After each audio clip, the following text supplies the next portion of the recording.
Hi there, Matthew Moody here from ReformUK for Penrith and Solway constituency. Now, I wanted to make a video about some of the local priorities that I'm running for in Penrith and Solway. You've heard a lot about our national priorities and you will continue to hear that from Nigel Farage and obviously our leadership team. But what do I really want to focus on in Penrith and Solway? Well, the first thing is, I very much want to make sure that we are getting value for money from all of our public services, whether that be local councils, hospitals, policing, education, and all of the other services that come together to make a community worth living in. Because right now I believe we are not getting value for money. And in fact, one of the key reform pledges is, how do we save £5 in every 100? So I'm very much committed to working with local government agencies across the constituency to make sure we are getting the best value for money possible. Because let's face it, if we're more efficient at things, if we're smarter at doing things, and we can save money, and that means we can put it back into areas that need desperately focus and attention. One of those is education. Now, across the constituency we have some great schools. We have some schools that are trying to do better. And we also have some amazing colleges and universities. But what we want to do, I very much want to do, is focus on having some joined up thinking here. One of the things that we're great at in the UK is putting people through an education system that is one size fits all. And really we need to become better and clever at doing this. So I'm very much keen on how we introduce technical courses and apprenticeships, more of them, so that we can get our young people into agricultural, forestry, farming, construction, engineering and IT, so that we can have the next generation of people working in those very important sectors. They're important for the UK, they're important for our local communities too. Because without all of those people that I've just mentioned, we won't be able to get anything done at all. So we need to have more focus on those. We also need to be looking at infrastructure and public transport, because I've heard many tales about young people who really want to do a particular skill, learn a particular course. They can't actually do that because the transport doesn't exist for them to get there. Or they may want to buy, say, a car or a motorbike and they can't even afford to insure it or even get licensed on it. This is the kind of thing that needs to stop. We can't be having people travelling halfway across the county to go and do courses because they're not available locally. So we've got to get much better at this, got to get much better at having local companies coming on board to help us drive those apprenticeships and technical skill courses. The other thing I am very keen on and very passionate on is, how do we solve housing crisis across the country, but also in our constituency? At any given time, there are empty homes available. Now, these empty homes aren't necessarily second homes. No. These are homes owned by people, owned by the council, owned by social housing. For whatever reason, they're empty. Sometimes it's because of disrepair. Sometimes it's because they are between tenants, which is fine. Sometimes it's because there's been nothing done in these places for years and years and years. So I very much want to work on a constituency basis with all the various local councils, local government agencies and also the local communities to identify these empty homes and bring them back into use. Because believe it or not, we do have thousands available across the constituency. We need to get those back into use so that our young people have options available to them, as well as looking at the same time how we improve areas such as brownfield sites to get more housing available to our young people and people coming into the area for work reasons, so that we can make sure that housing is not the turn-off that it currently is for a lot of people in the area. The other thing I want to work on is, and I'm hearing this a lot, particularly in Penrith, is better, more punitive measures on environmental issues that are affecting our community. Whether this is from large utility companies or large businesses that are negatively affecting our local population, we need to be working together to ensure that punitive measures are taken on these companies, because it cannot carry on in this way. It's fine making money, I'm all for that, but it cannot be done at the expense of environmental measures being impacted. So whether this is the Penrith Pong, whether this is utility companies pouring sewage into lakes and rivers, it's got to stop. And we've got to look at all of this and make sure that we have cross-party representation on making sure these things stop. And if they don't, then the appropriate fines or measures are put in place to stop them going forward.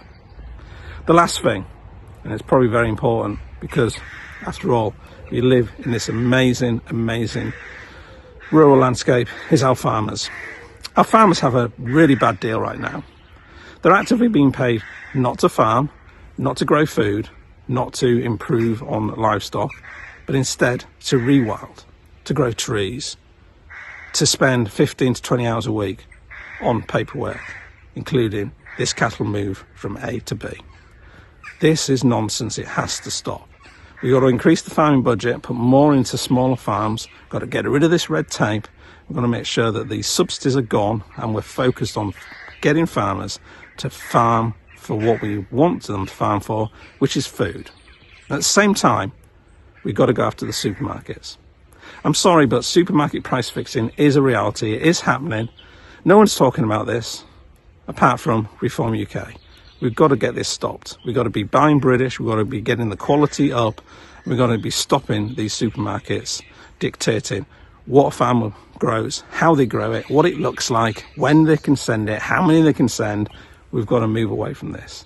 And I would very much love a situation where our farm shops and local communities get more of the local produce sent to them, because there is demand for it, there is appetite for it, so let's work together on that. There are a couple other things I also want to mention, because there are actually so many, it's really hard to actually have a specific focus sometimes because everything is broken. Let's talk about rural broadband, or I like to call 3G if you're lucky, or not even that. Rural broadband is out of control. It's utterly ridiculous. It does not work, and our rural communities are not being serviced correctly by BT Openreach, who used to be a national provider, and now they're just yet another privatised business doing whatever they wish to do. There are and has been put in place legislation to request broadband services to communities that don't have them, but they're very little action is taken on those, even when requests are put in. So part of my mission, part of my focus as your MP would be on getting rural broadband sorted. I would want to put a stop to getting rid of copper lines, because certainly out in the sticks, and I live out in the sticks, it is impossible to actually get a signal anyhow on a mobile. Sometimes you might get a bar and it'll be E, which I don't even know what that is anymore, but it's so far removed from what is now 5G that it's crazy. But getting rid of copper to put in so-called voice over internet protocol, when our internet doesn't even work in rural areas, it's just bang out of order, and it needs stopping. And someone needs to be standing up for rural communities saying this, and I don't see enough of that happening right now. So that is an issue. Another issue which comes up time and time again is the complete lack of policing. Now, I know we spend millions and millions per year on police and crime commissioners, which we would scrap in ReformUK. We think they're a complete and utter waste of space. I firmly believe, having had a dad for a policeman, that if you're a chief constable and you're the chief fire chief, I'm not sure what the official title is, but if you're the head of your organisations and you don't know what to do, there's a serious issue. There really is. If you've risen up the ranks and you don't know what to do, be in charge of the police force and fire service, then there's a problem. And given that some of these PPCs are spending millions a year on staff and officers and such like, well, that can be put on frontline services. Hello, it's not difficult. So what I want to see in the Penrith Solway constituency is rural beat bobbies. I would really like to see rural police stations coming back. I don't know why we got rid of them in the first place. It's utterly ridiculous. It makes zero sense whatsoever, and it basically encourages crime. Maybe that was the idea. I don't know. It's certainly not smart policing nor clever policing, putting your nearest police 45 to 50 minutes away in case there's a problem. It's just not. So that needs addressing urgently. The other thing, which I am very keen on, is our whole net zero policy is around scrapping the current targets. Now, why? You know, people say to me, oh, there's a problem with the climate, Matthew. You know, we've got some issues. We need to save the climate. Yes, I agree. And no, I don't. First of all, there is no grown-up scientific debate on climate change. It's just the narrative says this and you will believe it. There is no debate. It's just stopped. So there needs to be a proper debate. It needs to be held at a national level. The public needs to know what's going on. But I divest and diverge. My focus is upon you and what's going on in your houses. Most of our housing stock is hundreds of years old. It does not work with heat source pumps. It doesn't. No matter what they may tell you, it's bunkum. Just doesn't work. Insulation, sure, that can help. It's a 15 to 20 year payback, but sure, that can help. But getting rid of gas and oil boilers, and certainly out in the countryside and the rural areas, oil is all you have really. Maybe a bit of LPG, but it's pretty much oil out here. It's crazy. To say they're going to be banned by 2030, that's 6 years' time. Seriously, what is wrong with the people in Westminster? I'll tell you what's wrong with them. They have no idea about what goes on outside London, and they're not interested in you, the rural people, at all. They couldn't care less. So part of my mission as your MP is to stand up for rural communities and push back on the net zero madness and say, look, we understand there's an issue, possibly. We understand that we need to get better at clean technology, of course, but you can't make people cold just because you want to hit a target. Go and talk to China, go and talk to India and find out what they're doing about reducing their CO2 emissions. UK accounts for 1% globally. And we're doing pretty well, I would say. We're doing pretty well. So we've got to get more nuclear, small nuclear reactors. We've got to look at more tech, such as wind, water and solar. But we've also got to be practical about these things. And ripping out oil systems and putting in heat source pumps is not the answer, because they do not work. Plus, what did they not tell you? They cost more. So you can get grants for these things right now. The grants come from the public purse, and they're given to companies to install these things. What they don't tell you is, although you might get a grant, and it may be free, most of it, you'll end up paying more money afterwards for electric that is generated by coal power stations. You literally couldn't make this stuff up. So, as part of my remit, I'm pushing back on this and saying, rural areas, we need options. And the options you're providing us with right now are not working.